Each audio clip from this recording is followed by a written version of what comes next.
Halo, selamat siang Sobatkom semua. Assalamualaikum warahmatullahi wabarakatuh. Kembali lagi di program Parlementaria di hari Senin ini pukul 2 siang. Persembahan Diskominfo Kaltim dan juga Rumah Diswe. Apa kabar Sobatkom semua? Mudahan sehat ya. Mengawali awal pekan ini di hari Senin tetap bersemangat saja sambil mendengarkan obrolan-obrolan di Parlementaria hari ini. Dan saya hari ini masih di Tenggarong, Kutai Kartanegara, dan sudah bersama saya nih spesial luar biasa sekali Ketua DPRD Kabupaten Kutai Kartanegara. Langsung aja kita sapa di sebelah saya. Halo, assalamualaikum Pak Abdul Rasid. Waalaikumsalam warahmatullahi wabarakatuh. Sehat Pak kabarnya? Alhamdulillah baik. Baik, alhamdulillah. Sibuk apa nih Pak baru-baru ini nih? Ya, yang pasti menjalankan tugas kedewanan kita. Ya, kadang-kadang turun ke masyarakat, kadang-kadang rapat, kadang-kadang kunjungan. Ya, itu yang mungkin kegiatan yang kita lakukan ya. Ini jelang-jelang ini sibuk banget atau sibuk aja atau sibuk banget ya Pak? Wah, ini lumayan sibuk, lumayan sibuk. Karena ini kan mendekati pembahasan anggaran, perubahan, kemudian dalam beberapa bulan ke depan kita juga harus membahas anggaran 2024. Iya. Nah, sebelum kita lebih jauh nanti ngobrol mengenai beberapa program yang direncanakan dan dijalankan oleh DPRD Kabupaten Kukar ya. Kita pengen tahu dulu nih ya Sobatkom ya lebih jauh nih mengenai sosok dari Pak Abdul Rasid sendiri yang merupakan Ketua DPRD Kukar. Pak, ini sejauh ini ya, ini sudah berapa kali periode ini di sini? Ini alhamdulillah yang kedua. Sebelum yang pertama itu 2014-2019, kemudian periode yang kedua 2019-2024. Wah, berarti ini udah 2 periode ya Pak ya. Berarti perjalanan awalnya gimana sih Pak nih kok bisa di politik gitu ya, menjadi politisi? Kalau bicara awalnya, ya awalnya kita ini jadi pesuruh partai saja sih. Kita ini orang-orang bawahan saja yang dulu membantu teman-teman dulu untuk dalam menjadi anggota DPR. Dulu zaman Pak Sokani kita membantu-bantu di bawah lah, angkat-angkat. Ya. Gitu juga zaman Pak Setiabudi kita juga membantu beliau dalam pengkondisian masa di bawah sampai Pak Herudin, kemudian Ibu Rita. Jadi dulunya tugas kita ini membantu aja sih, membantu teman-teman yang mau menjadi anggota DPR, kemudian menjadi anggota DPR. Itu aja sih dulu awal-awalnya. Nah, saya sendiri juga enggak pernah berpikir untuk menjadi anggota DPR, karena kan ya jadi anggota DPR ini pertama kan pasti kosnya lumayan dah, kosnya lumayan besar untuk menjadi seorang anggota DPR. Makanya dulu enggak pernah berpikir untuk jadi anggota DPR, tapi kita lingkungannya ya, gitu ya Pak ya? Kebetulan lingkungan kita ya lingkungan teman-teman itu. Tapi pada satu saat 2014 itu kita diminta untuk maju jadi caleg. Sempat sebelum penutupan pendaftaran di Golkar itu saya menolak, nggak usah aja saya jadi anggota DPR. Kenapa? Karena ya kita berpikir kita ini nggak punya biaya untuk itu. Ya, tapi teman-teman tetap memaksakan kita, tetap menyuruh kita untuk maju. Alhamdulillah ya pada waktu itu ya kita maju sebagai caleg. Meskipun ya kalau dipikir-pikir kan untuk di Dapil 1 ini orang bilang kan dapil neraka ya. Dapil neraka, banyak tokoh-tokoh partai, ketua-ketua partai yang ada di Kukar ini kan maju di Dapil 1. Ya. Pada waktu itu ya kita maju saja. Apalagi di internal Golkar pada waktu itu kan lumayan ketat ya persaingan 2014 itu. Pada waktu itu ada Pak Pathan Junaidi, kemudian Pak Dawang Yakub, kemudian ada Pak Junaidi, pada waktu itu ada siapa ya pada waktu ada pokoknya dari 7 itu hampir semuanya tokoh-tokoh lah. Kita aja ya mungkin. Jadi pada waktu gitu ya Pak ya? Ya pada waktu itu ya akhirnya kita jalanilah proses itu. Ya pada saat proses itulah ya mungkin yang kita coba untuk menggalang ke kawan-kawan yang dulunya kita galang mereka untuk membantu, misalnya membantu Pak Setiabudi, membantu Bu Rita, membantu Pak Herudin. kemarin itu ya kita galang mereka untuk bagaimana bisa mendukung saya untuk maju. Nah, alhamdulillah ya karena selama kita membangun komunikasi dengan teman-teman itu kan bukan saja pada saat ada kepentingan itu, pada saat ada kepentingan ini baru kita komunikasi.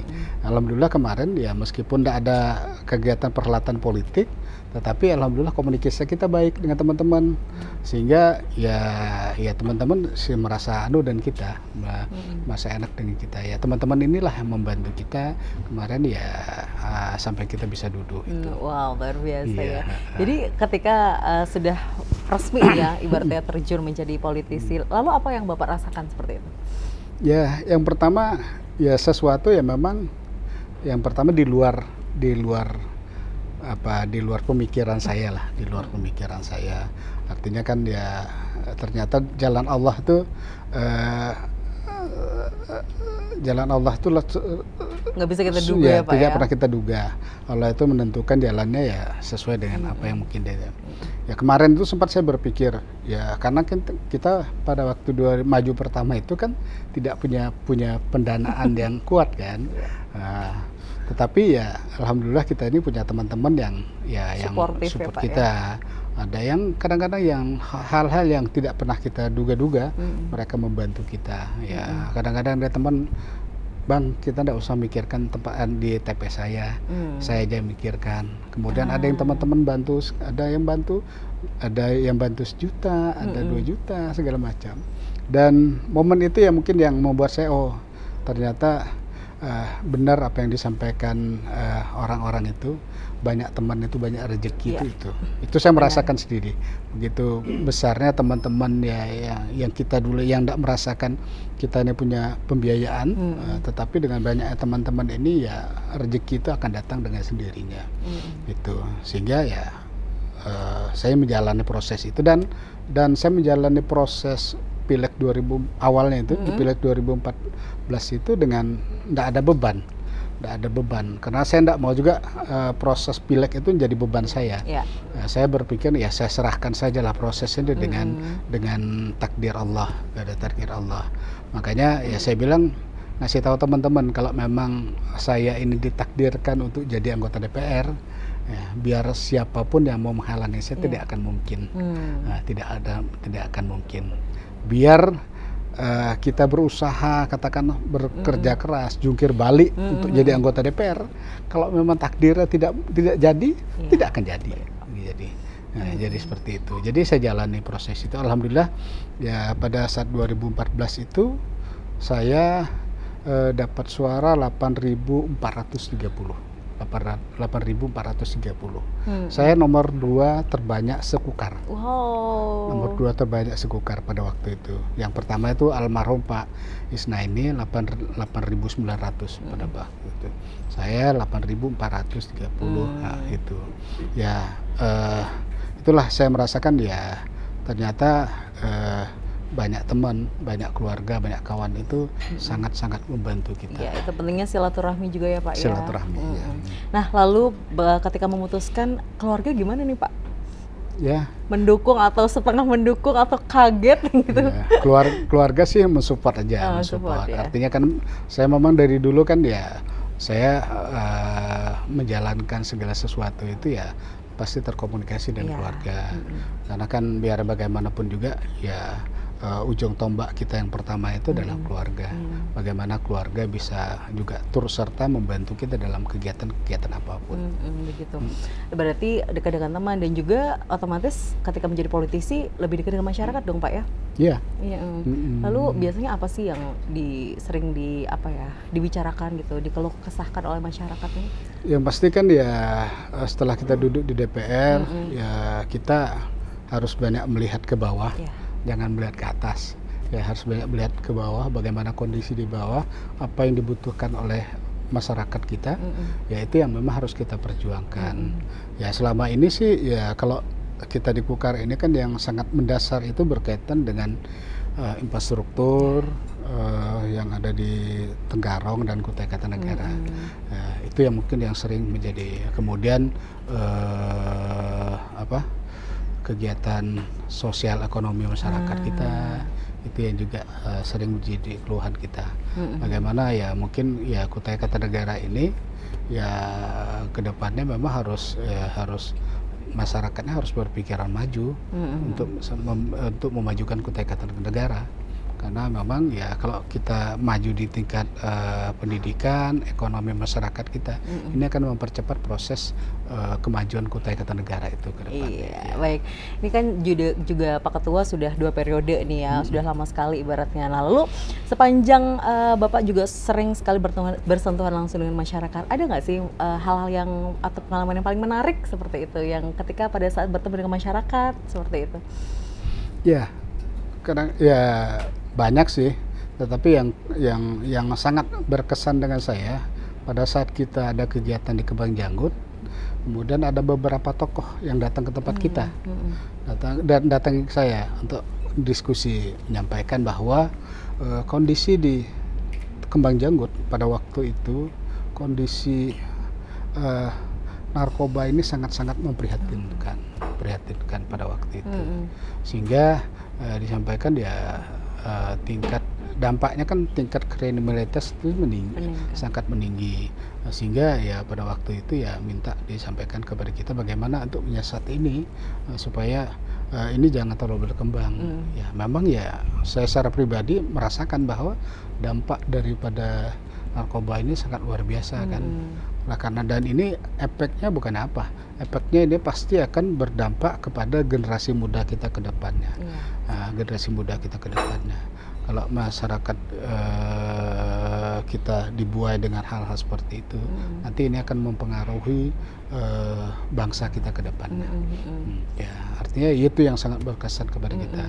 Ya mudah-mudahan ya ini ya sama-sama kita bisa cegah, sama-sama bisa kita kurangi sama-sama, sehingga ya mungkin ini kedepannya tidak menjadi bahan itu lagi. Begitu juga dengan yang lain lah ya. Kadang-kadang berkaitan infrastruktur kan Kutai Kartanegara ini kan dengan luas wilayah yang sangat-sangat luas ini kan tentunya infrastruktur kita ini kan sangat masih ketinggalan dibanding Samarinda, dibanding Balikpapan kan. Infrastruktur kita ini kan masih banyak yang jalan-jalan tanah, kemudian pada saat cuaca hujan, kemudian di situ ada masyarakat kita yang jatuh, kemudian ya kita ya kondisi itu ya, pasti dikirim ke kita, dikirim ke bupati, dikirim ke kita. Nah, ya alhamdulillah yang seperti itu kan ya pelan-pelan, yang mana ini memang menjadi kebutuhan masyarakat kita yang mendasar, ini yang kita perjuangkan. Kalau yang sering masuk ke kita ini kan misalnya jalan Kota Bangun Tabang, nah, itu yang sering pada saat jalannya tenggelam, jalannya berlubang segala macam itu disampaikan ke kita. Dan alhamdulillah pelan-pelan kan ini sudah mulai bagus. Ya. Begitu juga yang sering dulu Senoni Rapak Lambur, Senoni Rapak Lambur itu kan itu juga pada saat orang sudah antri ada yang jatuh segala macam di video dikirim ke kita kan, dikirim ke kita, sampaikan ke kita. Ya begitu juga yang lain banyak sih ya, banyak ya, artinya ini aspirasi masyarakat kepada kita yang memang ini harus menjadi perhatian kita. Iya, karena daerah Kukar kan sangat luas juga ya Pak. Sangat luas sekali. Banget sekali. Nah, kita akan lanjutkan Pak obrolan kita nih terkait nanti mengenai beberapa program juga yang sudah dijalankan oleh DPRD Kukar. Sobatkom, jangan kemana-mana, tetap di Parlementaria. Kita akan kembali setelah jeda berikut ini.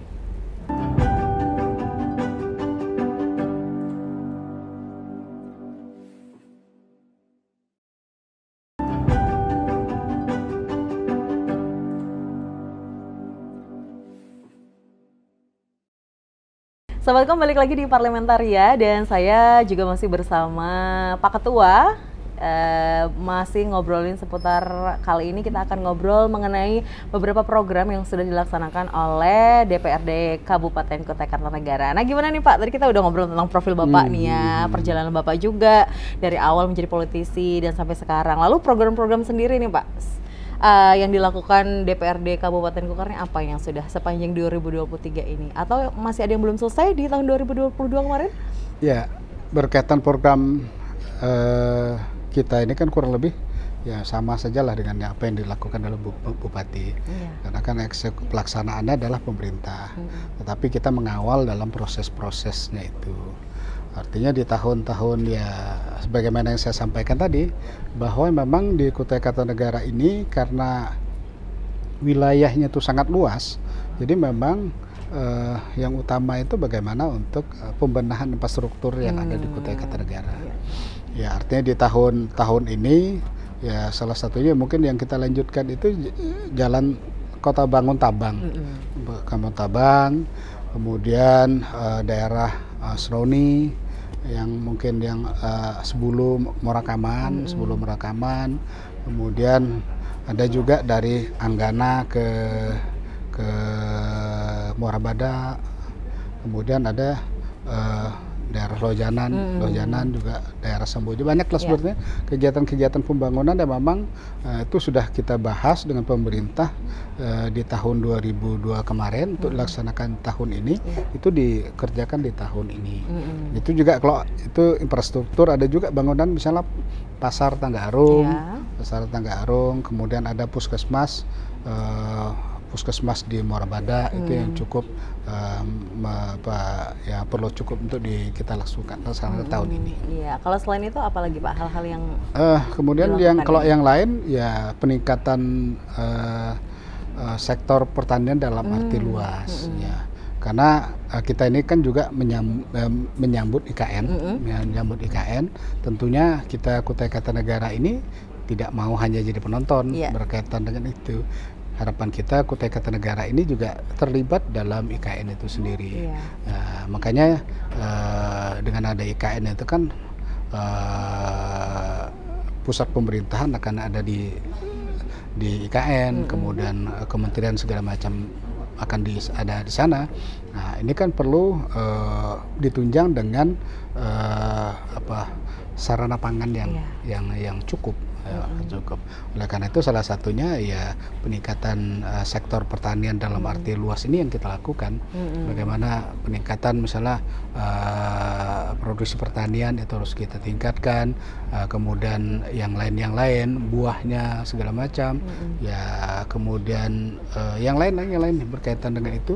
Ini yang mungkin yang akan kita lakukan untuk menunjang daripada IKN itu sendiri. Harapan kita pembekalan juga harus dilakukan ya Pak? Iya, baik itu fasilitas berkaitan dengan peningkatan sarana pertanian, perikanan, itu ya sekarang ini lumayan besar kita alokasikan dalam rangka untuk peningkatan itu.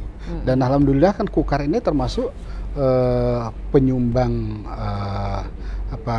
misalnya beras untuk Kaltim, perikanan itu Kutai yang terbesar untuk mensupport daripada kegiatan yang ada di Samarinda itu Kukar. Ya, kalau Anda percaya silahkan tanya mungkin di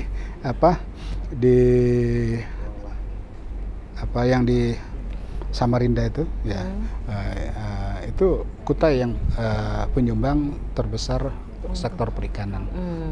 Hal-hal seperti ini kan memang harus kita tingkatkan ke depannya, karena kebutuhan ke depannya pasti akan lebih besar lagi. Kalau tidak kita siapkan dari sekarang, ya mungkin nanti untuk mencukupi kebutuhan itu pasti akan diambil dari luar kan. Sayang, kita potensi, kita punya kemampuan, kenapa tidak kita tingkatkan itu. Nah, harapan saya itu ya ke depan ini harus bagaimana Kukar ini bisa menjadi lumbung pangan untuk Kaltim. Makanya berkaitan dengan sektor pertanian dalam arti luas ini kita support, baik itu infrastrukturnya, fasilitasnya, kemudian peningkatan SDM-nya, kemudian ya begitu juga dengan yang lain. Kita upayakan bagaimana ini bisa kita siapkan untuk kedepannya. Ya, apalagi nanti ada beberapa wilayah dari Kukar yang akan dilepas ya Pak kabarnya. Iya, ada beberapa kecamatan itu yang masuk otorita IKN.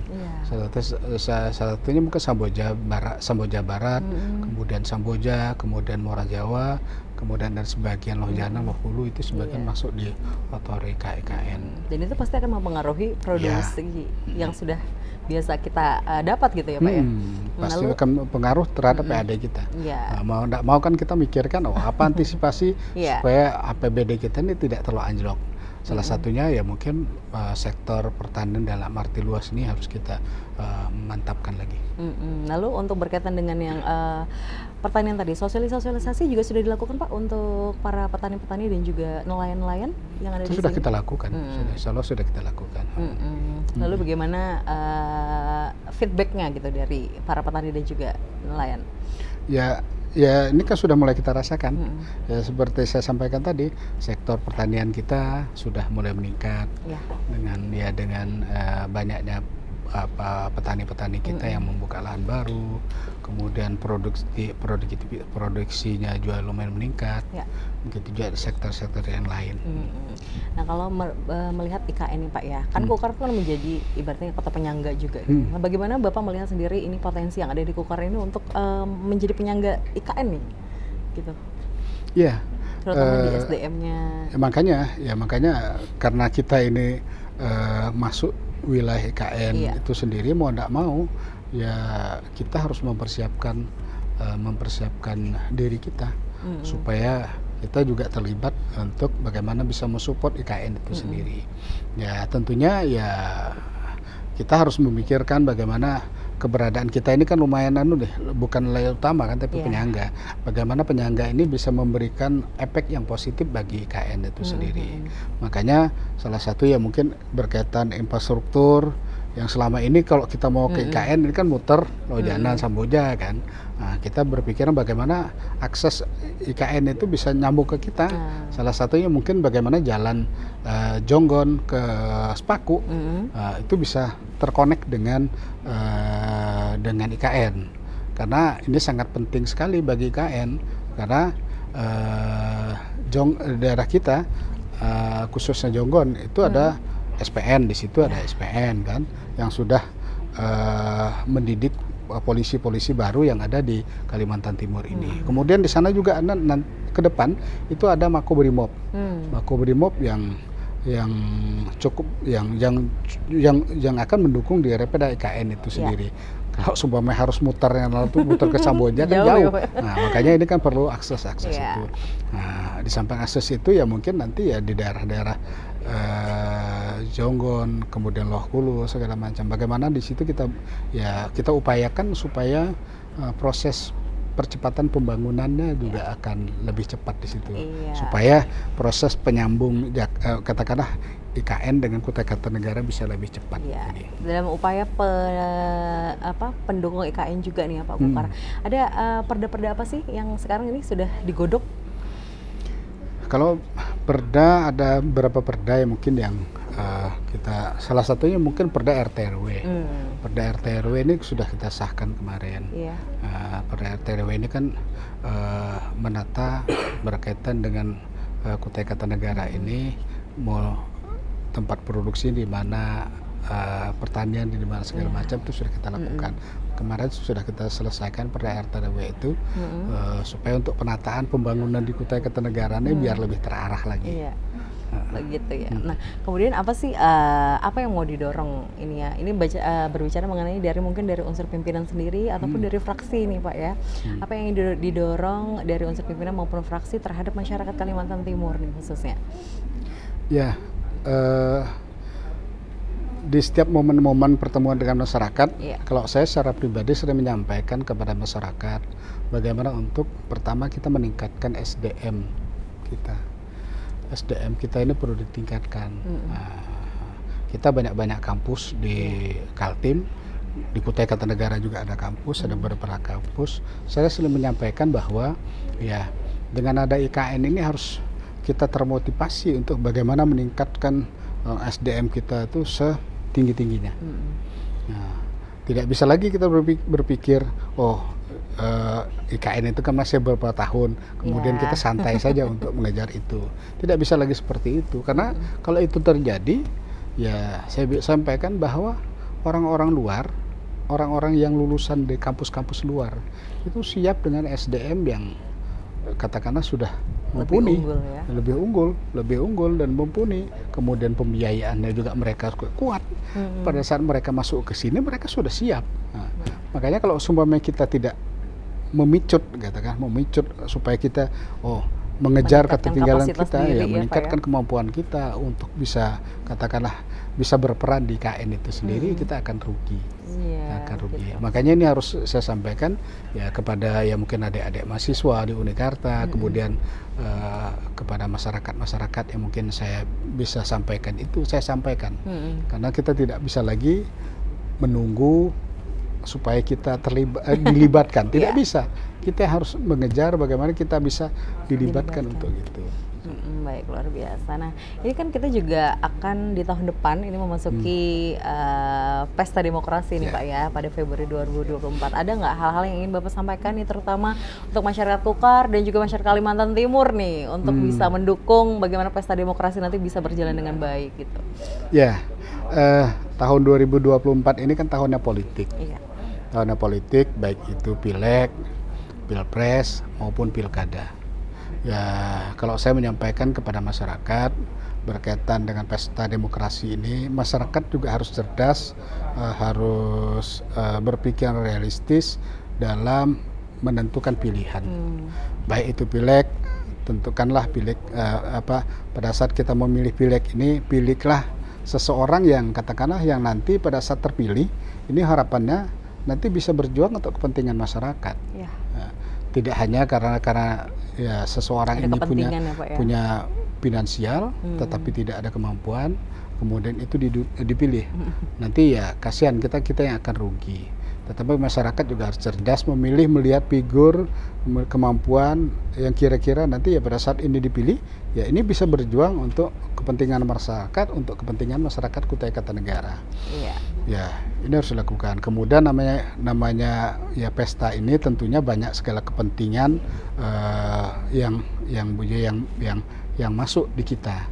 Oleh karena itu ya harapannya saya masyarakat juga kita sama-sama harus menjaga Kutai Kartanegara ini, daerah yang aman tentram ini dengan sebaik-baiknya.